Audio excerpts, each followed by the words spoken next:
Assalamualaikum warahmatullahi wabarakatuh. Bismillahirrahmanirrahim. Alhamdulillahirabbil alamin wassalatu wassalamu ala asyrafil anbiya'i wal mursalin. La haula wala quwata illa billahil aliyyil azim. Amma ba'du. Alhamdulillah, kita panjatkan kepada Allah Subhanahu wa taala. Pada kesempatan kali ini kita masih diberikan kenikmatan untuk bisa belajar bersama, mengkaji kitab Ta'limul Muta'alim. Hari ini kita akan melanjutkan materi yang sudah kita bahas sebelumnya. Qala al-musannifu rahimahullah ta'ala wa nafa'ana bihi wa bi ulumihi fid dharaini amin ya rabbal alamin. Qila din aturaki li Muhammad ketua Syekh Muhammad bin Hasan rahimahullah ta'ala ala tasannafa wa iya inggih nganggito ngarango panjenengan kitaban ing kitab fi zuhdi kang mertelake ing dalam masalah zuhud. Qala dawuh sapa Syekh Muhammad bin Hasan, sonaftu nganggit sapa ingsun kitaban ing kitab fil buyui kang mertelake ing dalam be, yakni ngersakake sapa Kiai Musannaf Az-Zahida ing zuhud, yakni ngersakake sapa Kiai Musannaf Az-Zahidu utawi wong kang zuhud iku man wong yatharruzu kang ngreksa sapa man anisyubhat saking perkara subhat wal makruhat lan perkara makruh fit tijarati ing dalem tijarah. Wa kadzalika lan iku kaya mengkono-mengkono al-madhkur. Wa kadzalika di sini marji'e taharruz. Ya, jadi menjaga gitu ya, yang kemarin itu.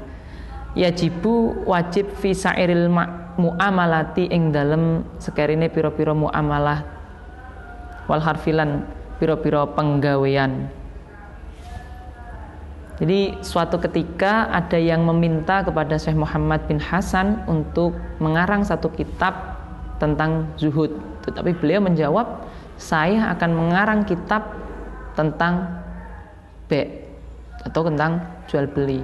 Nah, di situ beliau memaknai zuhud itu sebagai orang-orang yang menjaga dari perkara-perkara subhat dan perkara-perkara makruh di dalam transaksi.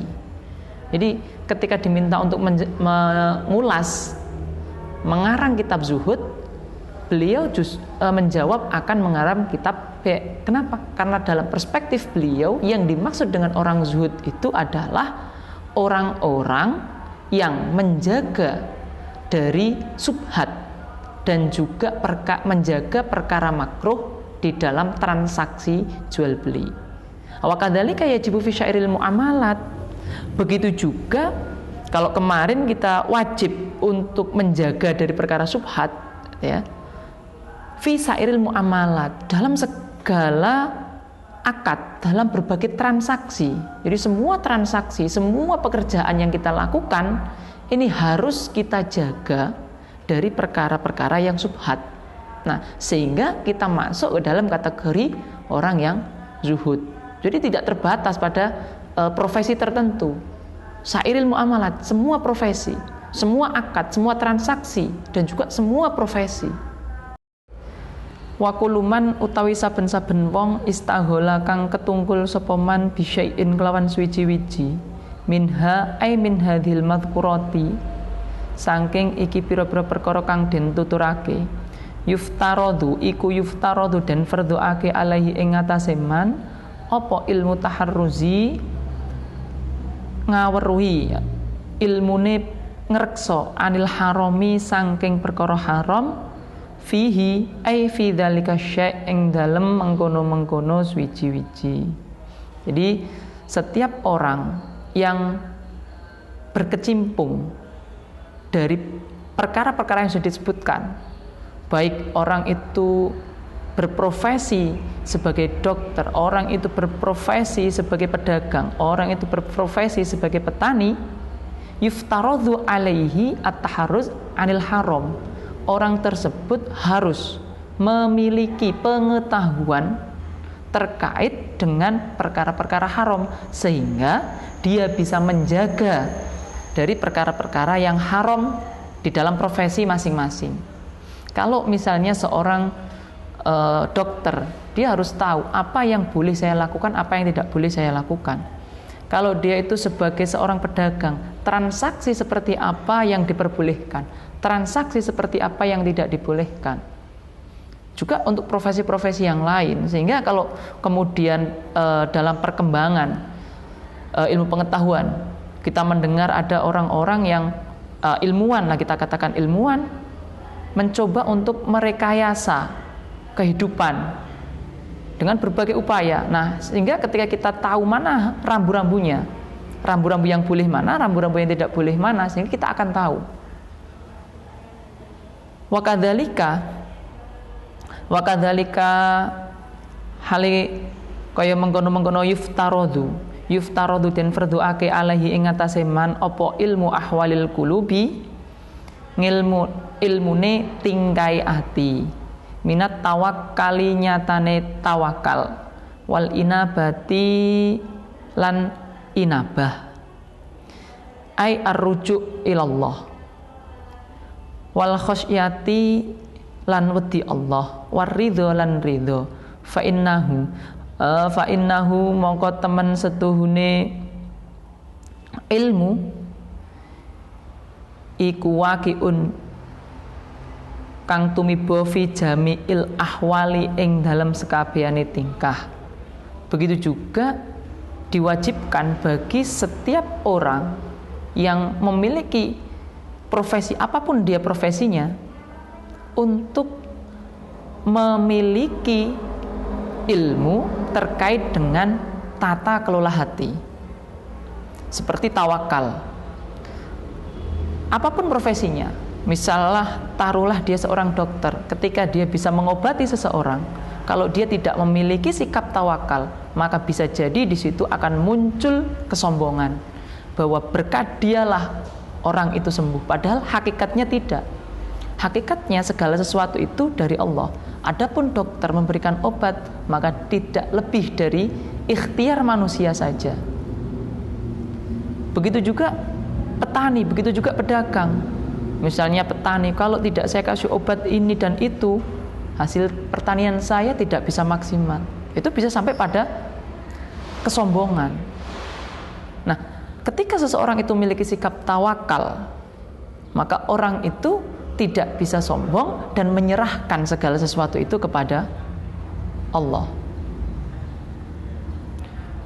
Wal inabah, dan begitu juga dengan sifat inabah.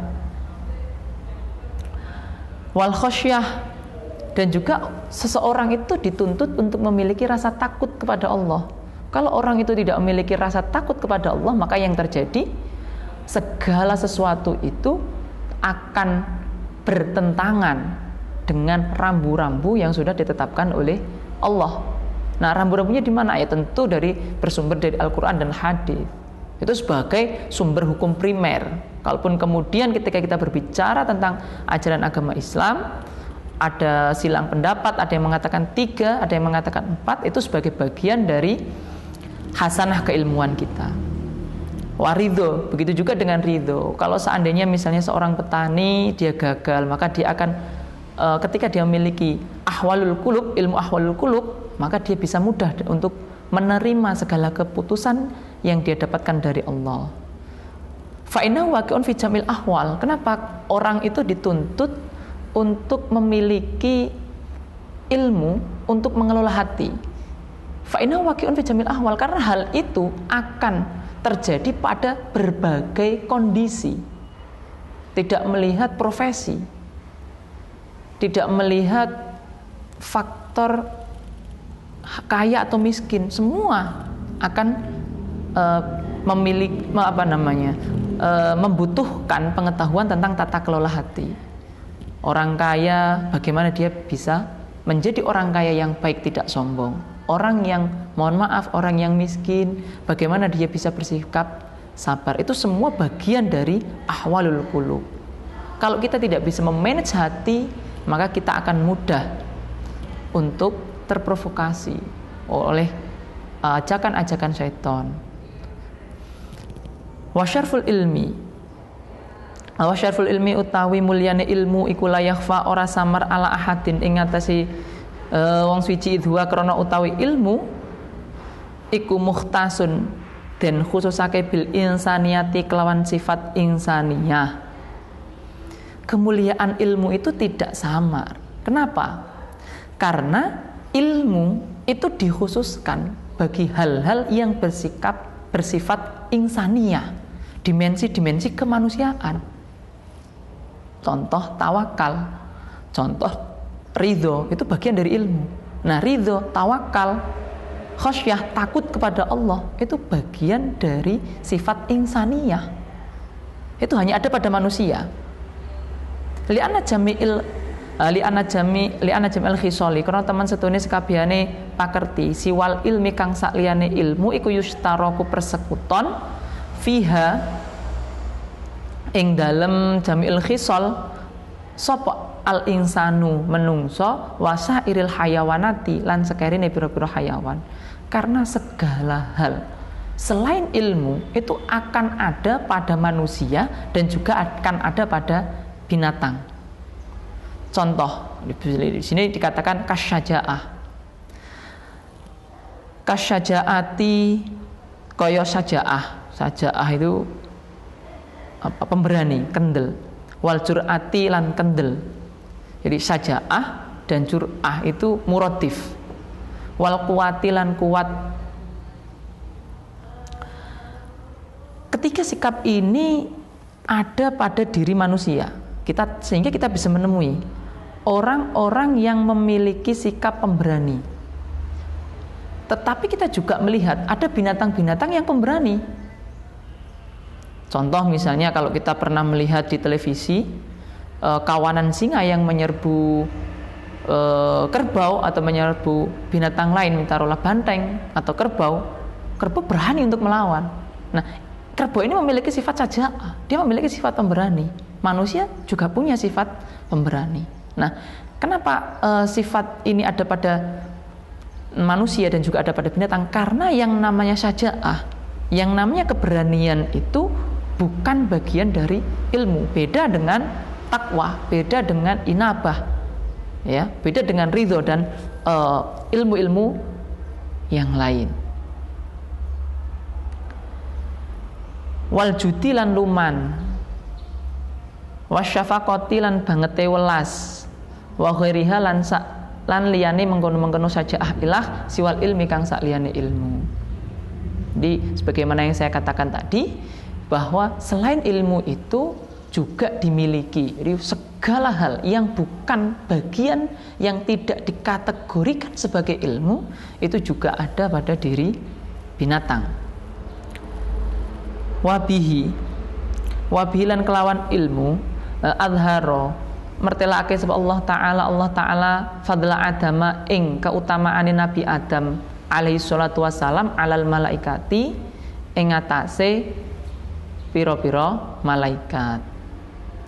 Dengan ilmu pula Allah menunjukkan kemuliaan Nabi Adam pada para malaikat.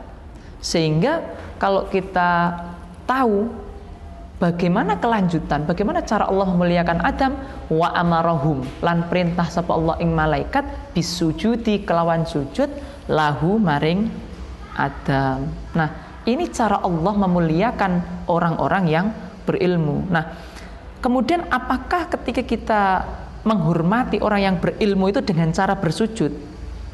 Nah, tentu tidak. Nah, kemudian dalam perspektif ini ada beberapa pemaknaan. Makna sujud yang diperintahkan Allah kepada malaikat untuk mau bersujud kepada Nabi Adam itu ada beberapa. Yang diantaranya adalah wakila amaru bisujud lahu wa inna makana ada amaru bisujud lahu alaihi salatu wassalam ala wajhit tahiyah, sebagai bentuk hormat. Dari sujudnya malaikat kepada Nabi Adam itu bukan sebagai sujud penghambaan, bukan, tetapi sebagai bentuk penghormatan dan juga bentuk takzim. dari para malaikat kepada Nabi Adam. Nah ini sekali lagi, sehingga ketika kita memaknai malaikat diperintah sujud pada Nabi Adam, bukan berarti Nabi Adam itu sejajar dengan Tuhan, tidak. Bukan berarti malaikat diperintahkan untuk menyembah Adam, tidak. Tapi perintah itu ditujukan agar malaikat mau menghormati Nabi Adam. Nah oleh karena itu sudah semestinya kita sebagai seorang murid mau menghormati guru-guru kita, mau memuliakan para guru-guru kita, memuliakan orang-orang yang berilmu, sebagaimana malaikat memuliakan Nabi Adam. Wa innama syarful ilmi wallahu a'lam bisawab. Insyaallah untuk selanjutnya akan kita kaji bersama, akan kita pelajari bersama pada pertemuan yang akan datang. Sekian dari saya, kurang lebihnya mohon maaf. Assalamualaikum warahmatullahi wabarakatuh.